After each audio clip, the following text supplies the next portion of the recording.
प्रिय श्रोता ईश्वर को पवित्र नाम रे आपण मानकु समस्त को मोर नमस्कार और आज शिक्षा मध्य को आप मानकु प्रत्येक को मो स्वागत करुअछि। धन्यवाद देउछि आप मानकर प्रार्थना पाई और धन्यवाद देउछि आप मानकर प्रेम पाई और आप मानकर कमेंट गुड़िक पाई आप मानकर प्रार्थना आप मानकर कमेंट गुड़िक आम मानकु उत्साहित करुअछि पुनर्बार आउ एक मेसेज नहीं आप मानक निकट में पहुंचेबा पाई। प्रिय श्रोता तो आसंतु आज शीर्षकटी है सावधान ख्रीस्टान माने। प्रिय श्रोता आम माने प्रभु यीशु ख्रीस्ट को ग्रहण कला परे जदि एक सावधान जीवन यदि काटिबा नहीं ताहा हेले हुए तो आम माने आशा करू नथिबा कि भावी नथिबा एपरी जगार पहुंचीबा ताहा होछि नरक। जानिछंती आपण माने ईश्वर को वाक्य मान को अति सावधान कराए आ प्रभु यीशु ख्रीस्ट को जानिला परे आम मान को सावधान जीवन निश्चय काटिबा को पड़िबो। प्रिय श्रोता आप मान को निकट रे परमेश्वर को वाक्य जहाँ लिखा है ताहा मु आपन को सामने प्रचार करिबा पई मु केबे मध्य पछ घुंचा हेबी नाही कारण ईश्वर को वाक्य आम मान को सब बेले सावधान कराए। तो आसंतु आ डेरी करिबा नाही। तो आज ध्यान निमंते आम माने जे अंशटी ध्यान करिबा धर्मशास्त्र रु ताहा होची एब्री पुस्तक तार 10 पर्वर 26 पद। प्रिय श्रोता आमने प्रभु यीशु जानिला परे आमानकर जीवन वाक्य अनुमोदित हेबा दरकार अछि। कोन आमाने प्रभु को जानिला परे मन इच्छा जीवन काटि परिबा कि मन इच्छा पाप करि परिबा कि अनेक एक कथा कहंती थरे आमानक पय प्रभु यीशु ख्रीस्ट बलिदान हेइछंती माने आमानकर अतीत वर्तमान और भविष्य समस्त पाप से क्षमा करिसंती आउ समस्त धार्मिक हो जाइछु आउ पाप स्वीकार करने को पड़िबो नाही दरकार नाही। तो प्रिय श्रोता ये समस्त वाक्य आपण मान को ठीक लागुछि कि अनेक प्रकार कहउछंती कि आमान को पई से थरे बलिदान हे कि आमान को चिरकाल पई सिद्ध करि अछंती। यह कि सत यह कि वाक्य अनुमोदित ए कथा गुडी को आपण मान को आसु माने प्रतारणा न करो परमेश्वर का वाक्य को आम माने ध्यान करो परमेश्वर का वाक्य अनुसार निज निज को सावधान करो। तो आसंतु आउ कहीं डेरी करवा तो एब्री पुस्तक तार 10 पर्वर 26 पदटी पढ़िबा। तो प्रभु का वाक्य लिखा है कारण सत्य ज्ञान लाभ करिबा परे जदि आम्भे माने स्वेच्छा पूर्वक पाप करू थाओ सत्य ज्ञान जानला परे प्रभु यीशु को जानला परे प्रभु यीशु ग्रहण कला परे आम माने स्वेच्छा पूर्वक स्व इच्छा स्वेच्छा निज इच्छा अनुसार आम माने पाप करि परिबा नहीं। प्रिय श्रोता प्रभु को जानला परे आम माने प्रभु को इच्छा अनुसार जीवन काटिबा दरकार अछि। प्रभु यीशु कहिले मते प्रभु प्रभु बोली कहउछन एपरि समस्त स्वर्ग राज्य प्रवेश करिवे नाही किंतु को माने प्रवेश करिवे तो परमेश्वर कहिले कि जे स्वर्गस्थ पिता को इच्छा साधन करे से प्रवेश करिवो। ईश्वर को इच्छा साधन करबा पई प्रभु यीशु ख्रीस्ट को द्वारा आमन ईश्वर को निकटवर्ती हेइछु। ईश्वर आमन को अनुग्रह कले प्रभु यीशु ख्रीस्ट को द्वारा ताहंक निकट को जिबा पई त आमनकर जीवन परमेश्वर को वाक्य अनुसार सजाड़ी हेउतिबा दरकार अछि। तो प्रभु को वाक्य कोन कुए प्रिय श्रोता कारण सत्य ज्ञान लाभ कला परे जदि आमन सत्य को जानिला परे सत्य होचंदी प्रभु यीशु कहले सत्य सत्य मु तुमन को कहूची प्रभु होचंती सत्य आमे ताहांको जानिला परे आमे निज इच्छा अनुसार जीवन काटि परिबा नहीं निज इच्छा अनुसार पाप करि परिबा नहीं। एटी वाक्य कहे कोन यदि सत्य ज्ञान लाभ कला परे यदि आम्भे माने स्वेच्छा पूर्वक भावे पाप करि थाउ स्वेच्छा पूर्वक भावे जेमिति चाहिता सेमिति पाप करि थाओ मन इच्छा जीवन काटि थाओ परमेश्वर यदि भय कर न थाओ ताले प्रभुंकर वाक्य कोन कहे तेबे पापात्मक बलिया अवशिष्टांश न थाए। प्रिय प्रभु यीशु ख्रीस्ट नाम रे आप मान को उत्साहित करबा को चाहे आपन मान को धमक देबा को चाहे आपन मान को कहबा को चाहे प्रभु यीशु ख्रीस्ट नाम रे प्रिय प्रभु संतान माने परमेश्वर वाक्य मान को कहे आउ आमान को निमंते प्रभु यीशु ख्रीस्ट केवल थरे आमान को निमंते बलिदान हेले आउ द्वितीय थर बलिदान हेबे नहीं। तो सेति पई कारण सत्य ज्ञान लाभ कला परे যদি ଆମେ ସ୍ୱେଚ୍ଛାକୃତ ଭାବେ ପାପ କରିଥାଉ ତାହେଲେ ପାପାର୍ଥକ ବଳି ଆଉ ଅବଶିଷ୍ଟାଂଶ ନଥାଏ। ଆଉ ଥରେ ପ୍ରଭୁ ଯୀଶୁ ଖ୍ରୀଷ୍ଟ ଆପଣଙ୍କ ପାଇଁ ମୋ ପାଇଁ କାଲ୍ଭାରୀ କ୍ରୁଶରେ ବଳିଦାନ ହେବେ ନାହିଁ। ତ ପ୍ରିୟ ଶ୍ରୋତା, ତ କଣ କରିବା ହେବ? ଆମମାନେ ପାପ ଶୂନ୍ୟ ଜୀବନ କାଟିବା ହେବ। ଆମମାନେ ପ୍ରଭୁଙ୍କ ବାକ୍ୟ ଅନୁସାରେ ଜୀବନ କାଟିବା ହେବ। ଅନେକ ଚାଲି ଯାଆନ୍ତି ଯୋହାନ ପତ୍ର ଯୋହାନ 1 ପର୍ବର 9 ପଦକୁ। 1 ପର୍ବର 9 ପଦରେ କଣ ଲେଖା ହେଇଛି ଆସନ୍ତୁ ଆମେ ପାଠ କରିବା। ତ এই ଜାଗାରେ ପରମେଶ୍ୱରଙ୍କ ବାକ୍ୟ କୁହେ, କଣ କୁହେ? ଯଦି ଆମ୍ଭେମାନେ ଆପଣା ଆପଣା ପାପ ସ୍ୱୀକାର କରୁ ତେବେ ସେ ଆମମାନଙ୍କର ପାପ କ୍ଷମା କରିବାକୁ ଓ ସମସ୍ତ ଅଧର୍ମରୁ ଆମ୍ଭମାନଙ୍କୁ ପରିଷ୍କାର କରିବାକୁ ବିଶ୍ୱସ୍ତ ଓ ନ୍ୟାୟବାନ ଅଟନ୍ତି। ପ୍ରିୟ ପ୍ରଭୁଙ୍କ ସନ୍ତାନ ମାନେ ସତ୍ୟ ଜ୍ଞାନ ଲାଭ କଲା ପରେ ଆମମାନେ ସ୍ୱେଚ୍ଛାକୃତ ଭାବରେ ନିଜ ଇଚ୍ଛା କଲା ପରି ଆମମାନେ ପାପ କରିପାରିବା ନାହିଁ ବା ନିଜ ଇଚ୍ଛା କଲା ପରି ଜୀବନ କାଟି ପାରିବା ନାହିଁ। ସେଇ ପଦଟି ଯେଉଁମାନେ ପ୍ରଭୁ ଯୀଶୁ ଖ୍ରୀଷ୍ଟଙ୍କ ନିକଟରେ ଆଉ ପ୍ରଥମ ଥର କରି ସୁସମାଚାର ଶୁଣିଲେ, ପ୍ରଥମ ଥର କରି ସେମାନେ ପ୍ରଭୁଙ୍କ ନିକଟକୁ ଆସିଲେ, ସତ୍ୟ ଜ୍ଞାନ କରିନଥିଲେ, ସେମାନଙ୍କ ନିମନ୍ତେ ସେ ଜାଗା ଲେଖା ହେଇଛି। କିନ୍ତୁ ଆମମାନେ ପ୍ରଭୁଙ୍କୁ ଜାଣିଲା ପରେ ସ୍ୱେଚ୍ଛାକୃତ ଭାବରେ ବାରମ୍ବାର ଆମେ ପାପ କରିପାରିବା ନାହିଁ, ଯାହାକି ଏବ୍ରୀ 10 ପର୍ବର 26 ପଦ କୁହେ। ପ୍ରିୟ ଶ୍ରୋତା, ସେଥିପାଇଁ ଆମମାନଙ୍କ ଦୃଷ୍ଟି ଗୋଚର ଆଉ ପ୍ରଥମ ଯୋହାନ ପତ୍ର ଯୋହାନ 1:9 ପଦକୁ ଆଡ଼କୁ ନ ଯାଅ। ପ୍ରିୟ ଶ୍ରୋତା, ସେଇ ପଦ ଆଉ ଏଇ ପଦ ପ୍ରଥମ ଯୋହାନ ପତ୍ର ଯୋହାନ 1 ପର୍ବର 9 ପଦ ଆଉ ଏବ୍ରୀ ପୁସ୍ତକ 10 ପର୍ବର 26 ପଦ ଆମମାନଙ୍କୁ କିଛି ଲାଗେ କଣ୍ଟ୍ରାଡିକ୍ସନ। ଆଉ ସେ ପଦ ଏ ପଦ କିଛି ଆମମାନଙ୍କୁ ବିପରୀତ ପରି ଲାଗେ। ପ୍ରିୟ ଶ୍ରୋତା, ବିପରୀତ ନୁହେଁ। ତା ପୂର୍ବ ପଦ ଗୁଡ଼ିକ ଯଦି ପଢିବା ତାହେଲେ ଆମମାନେ ଯଦି ଜ୍ୟୋତିରେ ଆଚରଣ କରୁ, ଯଦି ତାହାଙ୍କୁ ଜାଣିଛୁ, ତାହେଲେ ତାହାଙ୍କ ପରି ଜୀବନ କାଟିବାର ଅଛି। ତାହେଲେ ତାହାଙ୍କ ପରି ଜୀବନ କାଟିବା ଦରକାର ଅଛି। ପ୍ରିୟ ଶ୍ରୋତା, ସେଥିପାଇଁ ଆମମାନଙ୍କର ପାପକୁ ସ୍ୱୀକାର କରି ଆମମାନଙ୍କ ଦୋଷ ଦୁର୍ବଳତାକୁ ଆମମାନେ ପ୍ରଭୁଙ୍କ ନିକଟରେ ସମର୍ପଣ କରି ପ୍ରଭୁଙ୍କୁ କ୍ଷମା ମାଗି ଆମେ ଏକ ଉତ୍ତମ ଜୀବନ ଆରମ୍ଭ କରିବା ଦରକାର ଅଛି। ସେଇ ପଦ କୁହେ, କିନ୍ତୁ ସେଠି ସ୍ୱେଚ୍ଛାକୃତ ପାପ କରିବା ବିଷୟ କୁହାଯାଏ ନାହିଁ।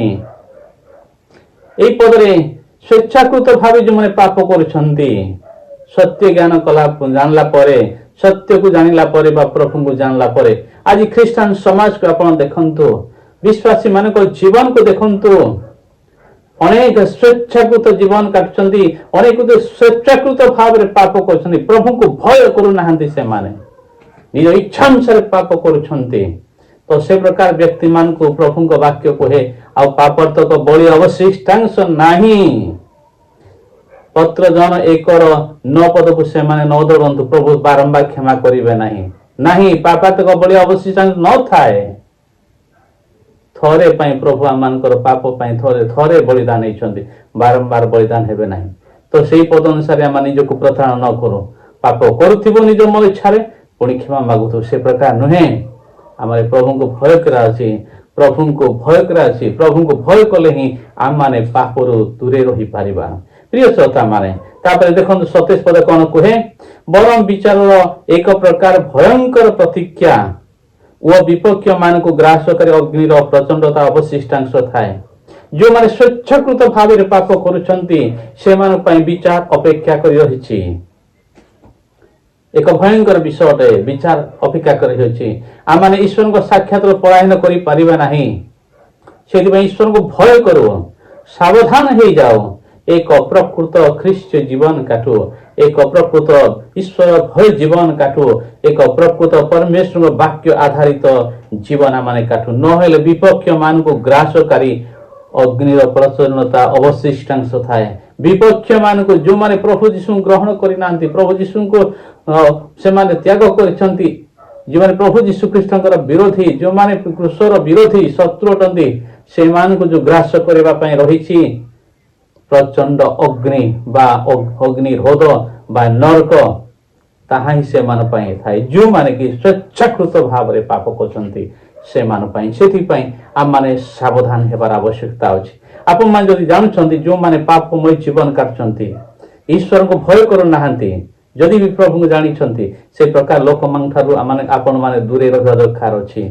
ପ୍ରିୟ ଶ୍ରୋତା, ଯଦି ଦୂରେ ରହିବେ ନାହିଁ ताले आपण माने मध्य सेमानक पापर सहभागी हेबे आ ईश्वर सेमानक जेपरि दंड देबे आपण माने जेतु सेमानक सहभागी तो होउचंदी आपण माने भी सेही दंडर सहभागी हेबे ईश्वर आपन भी दंड देबे सेति पई आपण को सावधान हेबा दरकार अछि।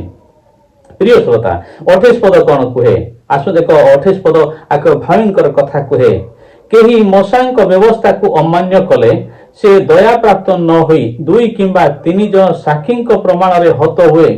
प्रिय प्रभु को संतान माने मने पकांतो व्यवस्था रे कोन थिला जो माने जदी परमेश्वर का व्यवस्था को अमान्य करिवे जहा कि मशांक द्वारा दत्त होइथिला मशांक द्वारा दिया जाइथिला ताहले ए प्रकार व्यक्ति मान को जो माने अवज्ञा होंती परमेश्वर वाक्य को न मानती ताहले से मान को 2 बा 3 जन साक्षी को साक्षात रे हत हेबा को पड़ुथिला। तो 29 पद आसु तेबे भाबी देखो से आसु के भाबी की देखो कौन बोली जे ईश्वर को पुत्र को पददलित करी अछि जे ईश्वर को पुत्र को पददलित करी अछि बा ईश्वर को पुत्रंकर वाक्य को आज्ञा को पालन करी नाही एक भयंकर विषय जे ईश्वर को पुत्र को पददलित करी अछि बा ईश्वर को पुत्रंकर आज्ञा को पालन करी नाही ईश्वर को पुत्रंकर आज्ञा गुडी को मानि नाही ताहले देखंतु कोन हेबो नियम जो रक्त द्वारा से पवित्रकृत होइथिला नियम जो रक्त द्वारा प्रभु यीशु ख्रीष्ट रक्त द्वारा आ माने प्रत्येक पवित्रकृत होइछो जदि आ माने स्वच्छकृत भावे पाप करूछु ताहले से पवित्र रक्त आमान को पे आ कार्य करिवो नाही। तो कोन हेबो आम मान को निमंते जो पवित्र रक्त प्रभु यीशु ख्रीष्ट बहैतिले तार दायी हेबा माने नियम जो रक्त द्वारा से पवित्रकृत होइथिला ताहाको सामान्य विषय बोली मने करि अछि जदि ताहाको सामान्य विषय बोली मने करि अछि प्रभु यीशु ख्रीष्ट आपण पय मो पय कालवर कुशले बलिदान हेछंती कोन पय आमे जेपरि धर्ममय जीवन काटु एथि पाए आमे पापमय जीवन काटु एथि पय प्रभु यीशु ख्रीष्ट हम आपण पय मो पय कालवर कुशले बलिदान हि नथिले आमे जेपरि ताहाको भय करी धर्ममय जीवन यापन करू एथि पय प्रभु यीशु ख्रीष्ट कालवर कुशले बलिदान हेतले आउ सेही रक्त को जदि आम माने कोन को सामान्य विषय बोली भाबुचो पुणी वो अनुग्रहदाता आत्मा को अवमानना करी अछि जदि हम माने अनुग्रहदाता पवित्र आत्मा मान को पिता परमेश्वर देबारु हमरे यीशु को प्रभु बोली स्वीकार करिबा पई शक्ति पाइलो प्रभु यीशु ख्रीष्ट को निकट को आसीबा पई माने सुजोग पाइलो पितांक ठारो अनुग्रह दत्त हेबारु आउ सेही जदि अनुग्रहदाता आत्मा को जदि अवमानना करूछु अपमान करूछु तेबे केरे अधिक गुरुतर दंडर यज्ञ न हेबो जदि आमने पवित्र आत्मांकर आदेश को पवित्र आत्मांकर चारणा प्रेरणा को जदि आमने माननु जदि भूल करछु पवित्र आत्मा को चेतना देउछंती आमान को कन्विंस करूछंती या तो भूल करछु बोल जदि आमने स्वीकार करू नाहु जदि पवित्र आत्मा के विरुद्ध पाप करूछु पवित्र आत्मा बारंबार हमकु गंजणा देली हम ता कोन पाप छाडनु ताहले केते बड़ गुरुतर दंड न पाइबा माने। प्रिय श्रोता माने सेति पई भाबी देखंतु आसंतु आम माने सावधान हेबा एक सावधान जीवन काटिबा तो ख्रिस्टान जीवन एक सावधान जीवन अटे। प्रिय श्रोता ईश्वर आपण मानन को प्रेम करंदी सेति पई मो परि व्यक्ति को आपण को निकट रे एक साउंड बॉक्स परि व्यवहार करूछंती प्रभु जदि आपण कथा कहउछंती कोन से विषय जदि आपण कठिन मना ही पाप करूछंती स्वेच्छाकृत हे पाप करूछंती मन परिवर्तन करंतु न हेले आपण पई नरक जंत्रणा हिथिबो आ से डुबन नेबा चर्च दिबा बाइबल पढिबा गीत गाइबा बा मो परि प्रचार कर जदि आपण पाप रे लिप्त अछंती स्वेच्छाकृत भाव रे प्रभु आपण को रक्षा करिवे नै प्रभु विचार करिवे शैतान वो तार दूत मान को निमंते वो विपक्ष मान को निमंते प्रस्तुत हेतिवा अंत नरक को जिवे ता पूर्वरु एक वास्तव मन परिवर्तन जीवन काटंतु जदि से परि पाप करथिबे ताले प्रभु एत आपन को क्षमा देबे। प्रिय श्रोता ईश्वर को वाक्य जदि आपन कथा कहूची ताले सुनंतो मन परिवर्तन करंतो एई पारे प्रभु आपन को क्षमा देबे। ईश्वर ए वाक्य द्वारा आपण मान को आशीर्वाद करंतु आशा माने प्रत्येक आत्म समीक्षा करिबा आ आत्म समीक्षा करी ईश्वर को भय जीवन प्रत्येक दिन माने काटिबा जो द्वारा जो प्रतिज्ञा मान को दिया हिची प्रभु आपण आसीबे आपण का मते स्वर्ग को नेबे दिन हम ईश्वर को राज्य रे प्रवेश करिबा। प्रभु यीशु आपण मन को समस्त को ए वाक्य सुनिबारे ओ वाक्य रो कार्यकारी हेबारे ଆପଣମାନଙ୍କୁ ପ୍ରତ୍ୟେକଙ୍କୁ ଆଶୀର୍ବାଦ କରନ୍ତୁ। ନମସ୍କାର।